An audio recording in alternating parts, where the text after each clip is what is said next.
Hey guys, this is Coach Smith for another video. I want to talk to you guys about something. This is a situation that happened to me some years back, but over the years I started to see it with a lot of people. And this is again, I'm not throwing shade to anybody. I really feel like everyone needs a church home. I feel like everyone needs a place to go worship, a place to, feel free. Um, but that doesn't mean you have to change who you are to try to be approved by other people. And being in the church was one of those things for me. Um, so a little bit about me. I was married once before. Uh, I got married very young to an older woman, you know, who had a previous marriage and had kids, and I stepped into a big role that I really wasn't prepared for.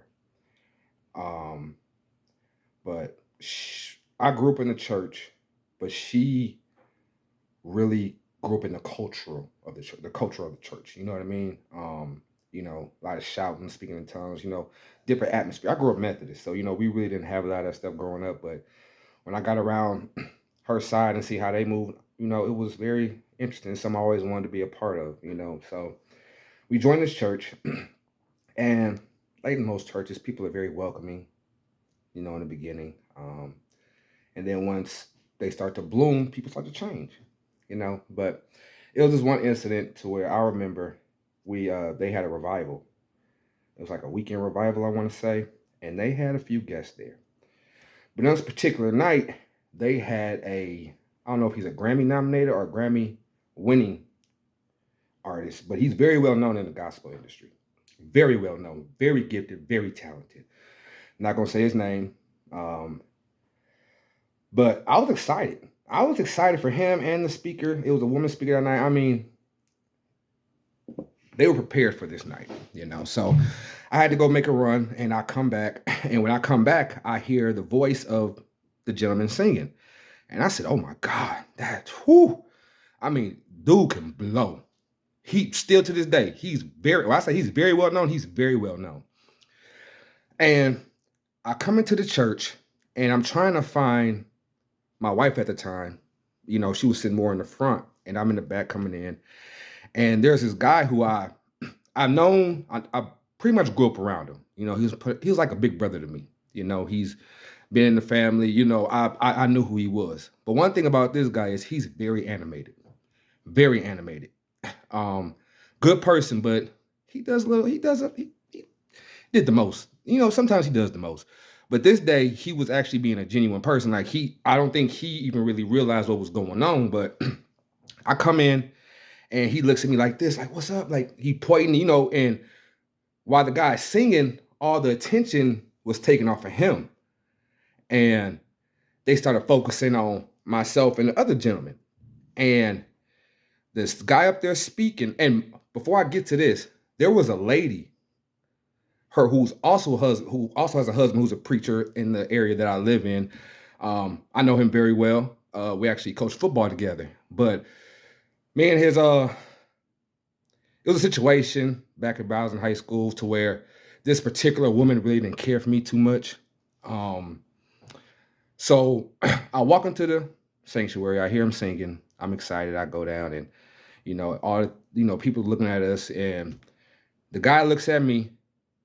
He stops singing, looks at me, and points and says, "Don't allow the devil to distract you."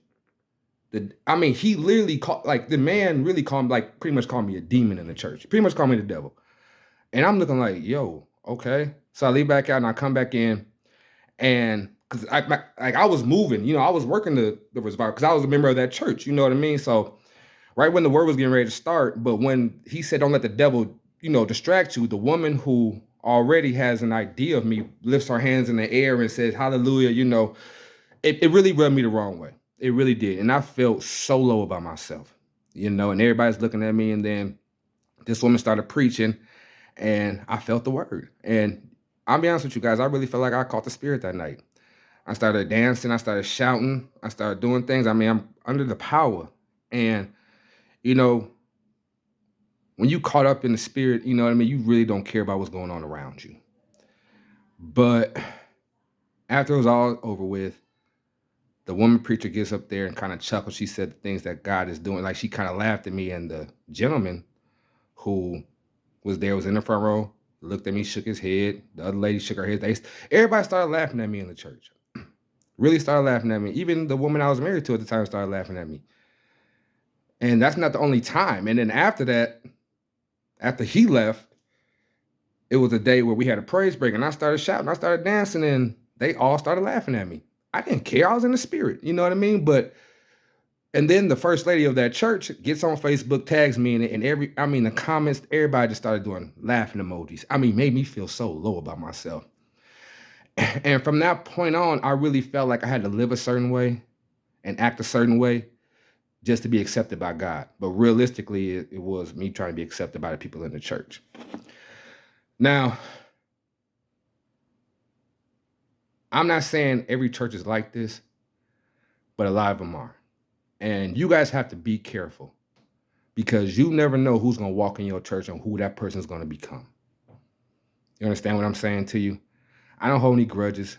I thank God for that situation. Shoot, I'm glad that a famous person recognized me. But at the end of the day, it made me feel so low, y'all. Made me feel like I was worthless, like I just didn't fit in. And from my past and just trying to always fit in, that was the icing on the cake for me. And then that's when I really tried to be something I wasn't. And I want to talk to somebody out there, like, just because people may laugh at you, just because people may talk about you and you may not feel welcome, keep doing you. Don't change for them. You keep coming there, you give God the praise, you give God the glory, because he said, I'll prepare a table for your enemies. I will make all your enemies your footstool. And do I associate with them? No, I do not. But I thank God for the learning experience. I don't hold any grudges. I don't get mad anymore. I laugh at it now, because the show that people try to put on is not what really God's about. I felt like I got saved that night, but I didn't get saved. I was already saved. But when I actually knew Christ, when I actually found out who God really was, it wasn't in no church. It wasn't around no people. It was in a jail cell by myself. I didn't have all them people around me. I only spent 31 days in jail by the grace of God, and I needed it at that time. And God was like, you don't need people, but I'm going to talk to you myself. So when you get back in this world, I could use you to be a vessel for my people. Okay, cool. But as you get into more churches, you get a part of another ministry, you start to smell yourself a little bit once you start to thrive. And then God will bring you back down to size, because at the end of the day, it's not about you, man. It's about him. So, yeah, I just want to talk to y'all about that, man. That was one of the most embarrassing situations in my life. And from that day, I always felt like I was never accepted, especially by my people and the church community. But really, your relationship comes from God. So, hey, let people talk about you. They can laugh at you. They can leave you.